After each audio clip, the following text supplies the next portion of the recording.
देखते हैं theory of exercise 4.3 4.2 का पूरा क्वेश्चन बता दिए थे। अगला देखते हैं अब। तो अगला में है मूलों का अस्तित्व। तो मूलों का अस्तित्व के बारे में सबसे पहले समझते हैं। हम द्विघात समीकरण का रूप बताए थे कि उसका व्यापक रूप क्या होता है। तो व्यापक रूप बताए थे हम A X square plus B X plus C बराबर 0, इसका व्यापक रूप होता है। अब देखिए मूलों का अस्तित्व में कंडीशन क्या आएगा, कब हम जानेंगे कि मूलों का अस्तित्व है, यानी कि मूल उसका सही है, यानी कि वास्तविक उसका मूल निकल सकता है कि नहीं, कब जानेंगे, जब बी स्क्वायर माइनस 4ac, ध्यान से सुनिएगा समझ में आ जाएगा, जब बी स्क्वायर माइनस 4ac बड़ा या बराबर हो 0 से, बड़ा या बराबर हो 0 से, तब मूलों का अस्तित्व होता है। कब मूलों का अस्तित्व होगा, जब बी स्क्वायर माइनस 4ac बड़ा या बराबर हो 0 से, तब मूलों का अस्तित्व होता है। जैसे एग्जाम्पल देखते हैं, एग्जाम्पल मान लीजिए देखते हैं, जैसे दिया रहेगा x square minus 5x plus 2, 3x square minus 5x plus 2 बराबर 0 के मूलों का अस्तित्व है या नहीं। केवल पूछ रहा है कि 3x square minus 5x plus 2 बराबर 0 के मूलों का अस्तित्व है या नहीं। तो जांच करते हैं, लिखेंगे 3x square minus 5x plus 2 बराबर दिया है 0। तो इसको लिखते हैं सबसे पहले A X square plus B X plus C बराबर 0 से तुलना करने पर ए बराबर 3, बी बराबर -5, देखिए यहाँ पर प्लस होता है इसलिए माइनस ले लिया गया, और सी बराबर कितना हो जाएगा 2। लिखेंगे बी स्क्वायर माइनस 4ac बराबर, तो -5 का स्क्वायर, अब -4 गुना 3 गुना 2, यहाँ पे 25 माइनस 12 दूनी के 24 बराबर 1। लिखेंगे चूंकि बी स्क्वायर माइनस 4ac बड़ा है 0 से, इसीलिए 3x square minus 5x plus 2 बराबर 0 के मूलों का अस्तित्व है। देखिए यहाँ पे मूलों का अस्तित्व इसलिए आ गया क्योंकि यहाँ पे बी स्क्वायर माइनस 4ac जो था बड़ा था 0 से, तो इस तरह से जांच किया जाता है मूलों का अस्तित्व। अगला देखते हैं, मूलों द्विघात समीकरण को हल करने की विधि, द्विघात समीकरण को हल करने की विधि किस प्रकार से हल किया जाता है। देखिए तो इस चैप्टर में आपको 2-3 तरीका से हल करने के लिए कहेगा। एक देखिए पहले बताते हैं द्विघात समीकरण को हल किया जाता है, बहुत सारा तरीका है। मेन जो मुख्य तरीका है वो है पूर्ण, सबसे पहला गुणनखंड बनाकर, गुणनखंड विधि से, पहला है गुणनखंड विधि से गुणनखंड कर दीजिए उसका, दूसरा है पूर्ण वर्ग बनाकर, पूर्ण वर्ग बनाकर, और तीसरा है द्विघाती सूत्र। द्विघाती सूत्र या श्रीधर सूत्र भी कहा जाता है। श्रीधर सूत्र द्वारा 3 तरीका हम बताएंगे आपको। एक पूर्ण वर्ग विधि द्वारा, दूसरा गुणनखंड विधि से, और तीसरा होता है द्विघाती या श्रीधर सूत्र से। तो गुणनखंड विधि से हम बता चुके हैं, इसीलिए अभी हम बताते हैं आपको पूर्ण वर्ग विधि से। पूर्ण वर्ग बनाकर द्विघात समीकरण का हल ज्ञात करना। देखिए आसान है, आपको सूत्र पता होना चाहिए। इसके लिए 2 ही सूत्र का अधिकतर उपयोग होता है। पहला होता है सूत्र का उपयोग a + b का होल स्क्वायर, याद होना चाहिए। a² + b² + 2ab होता है।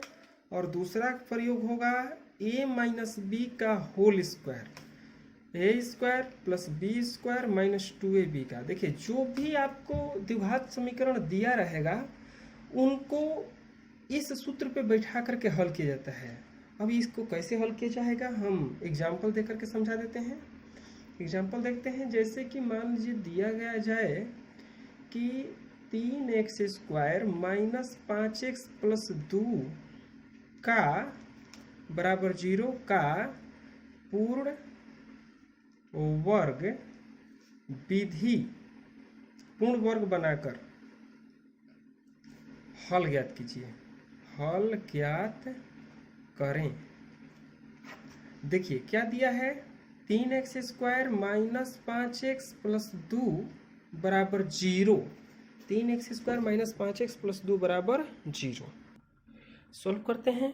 देखिए दिया है इतना, तो पहले वाले को देखिए, इसको हम बताए हैं कि इस सूत्र पर इसमें माइनस है, इसको देखना है। देखिए स्क्वायर वाला और बिना x वाला को छोड़ देना है।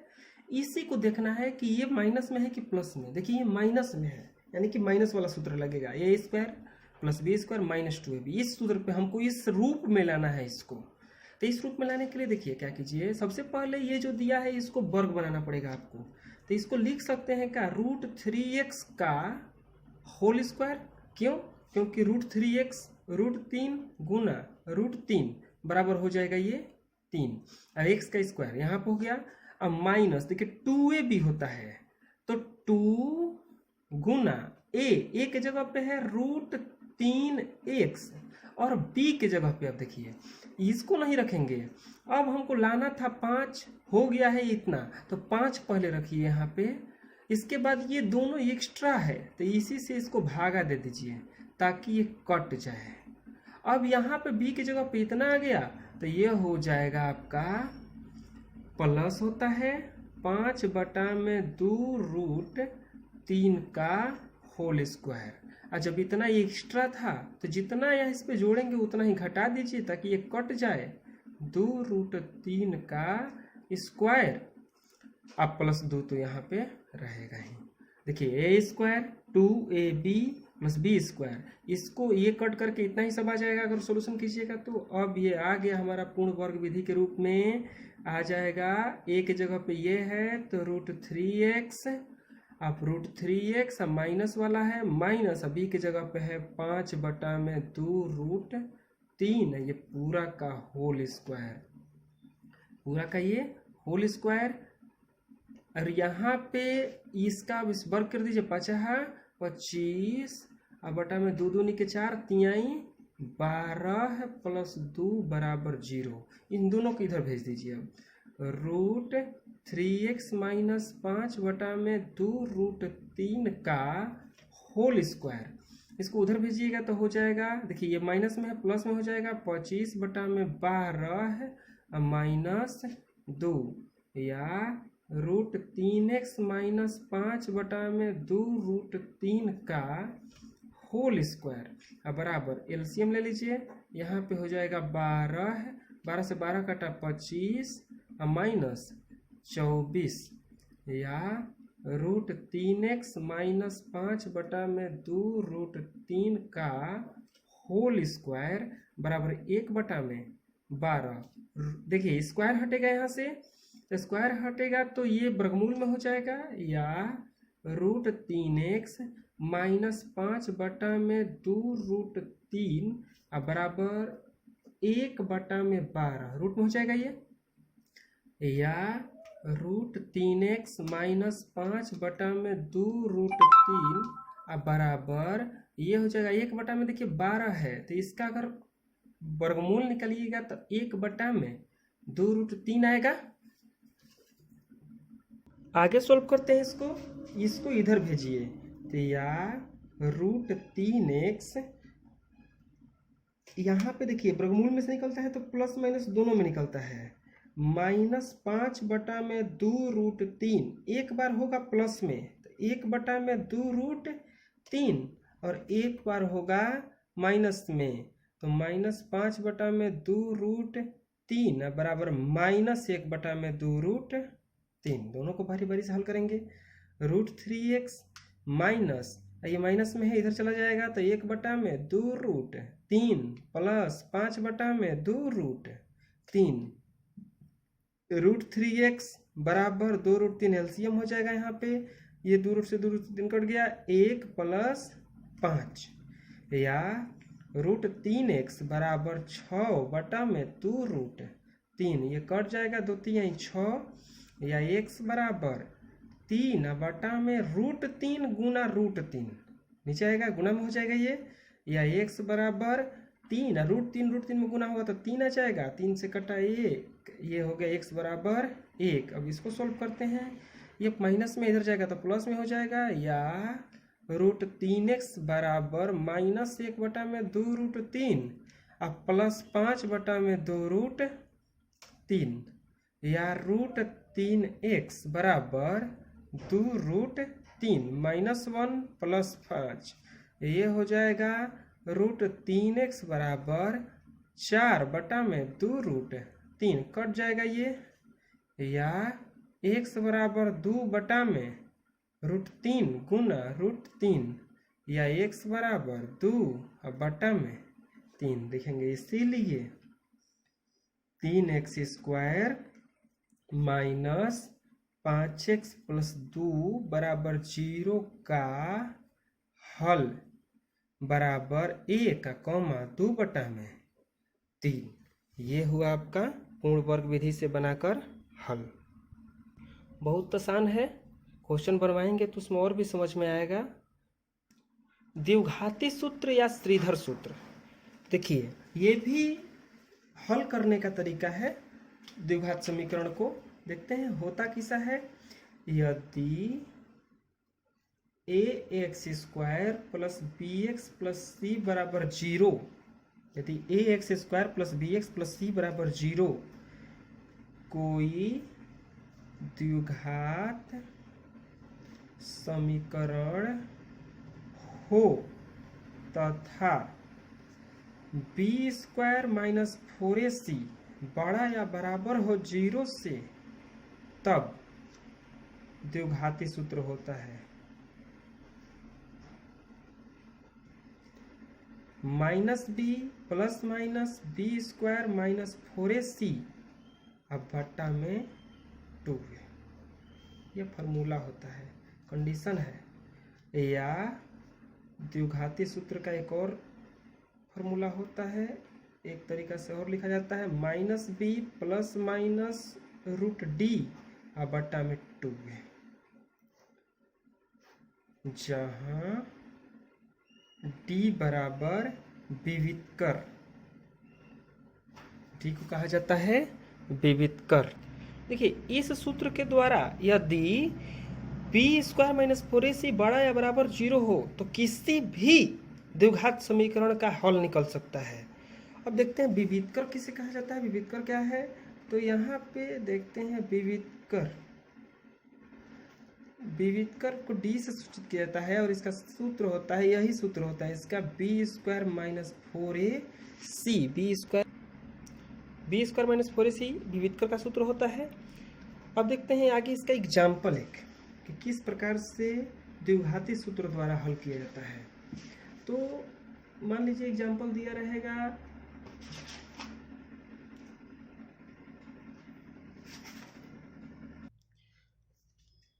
Example x square plus 4x plus 5 बराबर 0 का x square plus 4x plus 5 बराबर 0 का यदि मूलों का अस्तित्व हो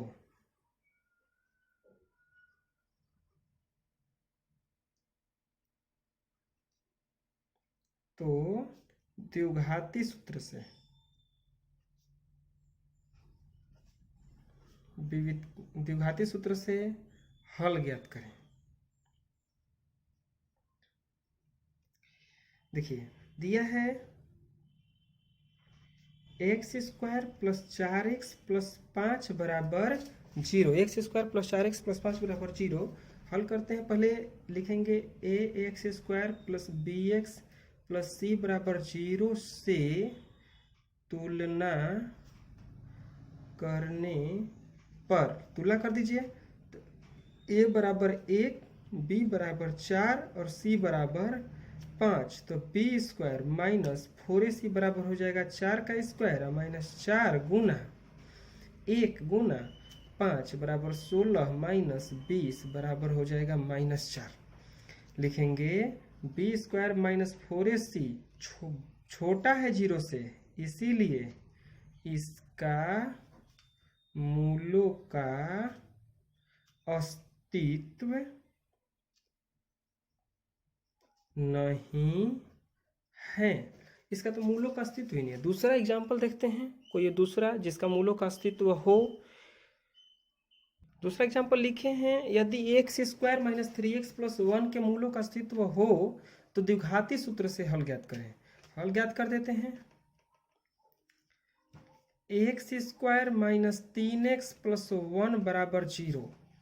x square plus B X plus C बराबर 0 से तुलना करने पर तुलना कर दीजिए तो ए बराबर हो जाएगा इसका 1, बी बराबर माइनस 3, सी बराबर 1। निकालते हैं सबसे पहले बी स्क्वायर माइनस 4ac बराबर, तो बी स्क्वायर माइनस 4ac तो माइनस 3 का स्क्वायर और माइनस 4 गुना 1 गुना 1, 3 का स्क्वायर करेंगे 9 माइनस 4 बराबर हो जाएगा 5। देखिए बी स्क्वायर बड़ा है, बी स्क्वायर माइनस 4ac बड़ा है 0 से, इसीलिए इसका मूलों का अस्तित्व है। अब जब मूलों का अस्तित्व हो गया तो अब निकालते हैं, लिखेंगे इसीलिए द्विघाती सूत्र से x बराबर minus b plus minus b square minus 4ac अब बटा में 2a मान रख दीजिए, या x बराबर माइनस बी, तो b का मान है minus 3 plus minus b square minus 4ac का मान निकाले हैं √5 अब बटा में 2 गुना 1, या x बराबर माइनस माइनस हो जाएगा ये प्लस 3 प्लस माइनस √5 अब बटा में 2। एक बार लिख दीजिए प्लस में x बराबर 3 प्लस √5 बटा में 2 और x बराबर 3 माइनस √5 बटा में 2। देखिए यहाँ पे जो प्लस माइनस है इसी को 2 बार लिखा जाता है, लिख देंगे इसीलिए x बराबर 3 प्लस √5 बटा में 2 कॉमा 3 माइनस √5 बटा में 2। अब इसको आगे नहीं बढ़ाया जा सकता है, इसलिए यही इसका आंसर हो जाएगा। विविधकर समझ में आ गया होगा। तो देखते हैं अगला थ्योरी। अगला आपका यूज होगा इसमें आयत का विकर्ण का सूत्र। आयत का विकर्ण, तो आयत का विकर्ण होता है लंबाई का स्क्वायर प्लस चौड़ाई का स्क्वायर। इस सूत्र की सूत्र सिद्ध किया जाता है, सिद्ध नहीं करेंगे अभी। इसके बाद अगला सूत्र का यूज होगा इसमें चाल। तो चाल बराबर सूत्र होता है दूरी अब बटा में समय। चाल बराबर सूत्र होगा आपका दूरी बटा में समय। अगला सूत्र एक आएगा सूत्र वर्ग का क्षेत्रफल। वर्ग का क्षेत्रफल, वर्ग का क्षेत्रफल होता है भुजा स्क्वायर, और वर्ग का परिमाप, वर्ग का परिमाप, तो वर्ग का परिमाप होता है 4 गुना भुजा। वर्ग का परिमाप होता है आपका 4 गुना भुजा।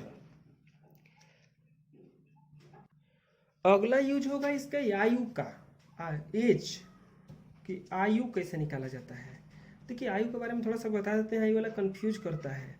आप जहां से मानेंगे, देखिए आयु में 3 स्थिति होता है, पूर्व, वर्तमान और बाद।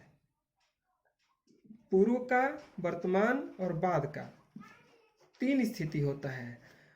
तो अगर आप मान लीजिए x वर्ष मान लिए, यहाँ पे मान लीजिए आप यहाँ पे पूर्व का आयु मान लिए x वर्ष, तो a वर्ष, अब यहाँ पे जाइएगा तो प्लस में होगा, तो मान लीजिए कि a वर्ष यहाँ पे और b यहाँ पे। तो अगर आगे जाइएगा इससे तो x प्लस a, क्योंकि पहले का आयु माने हैं तो ज़्यादा होगा, और इससे भी आगे जाइएगा तो x plus a plus b। अगर आप आयु मान लेते हैं यहाँ पे बाद वाला, तो पीछे आइएगा तो घटेगा, यानी कि b वर्ष पीछे आइएगा तो x माइनस बी, इससे पीछे आइएगा तो x माइनस a।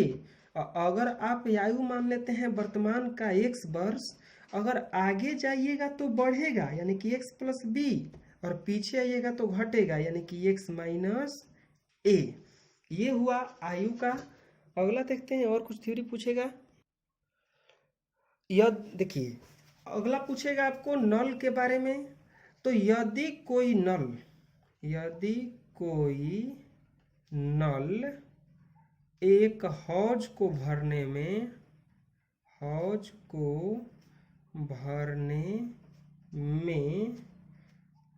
कुल x घंटा समय लेता है, तो उसके द्वारा इकाई समय में किया गया कार्य बराबर 1/x होता है। इतना कंसेप्ट क्लियर रखिएगा तो 4.3 एक्सरसाइज बन जाएगा। अगला वीडियो में एक्सरसाइज को हल करेंगे। इसमें इतना ही, धन्यवाद।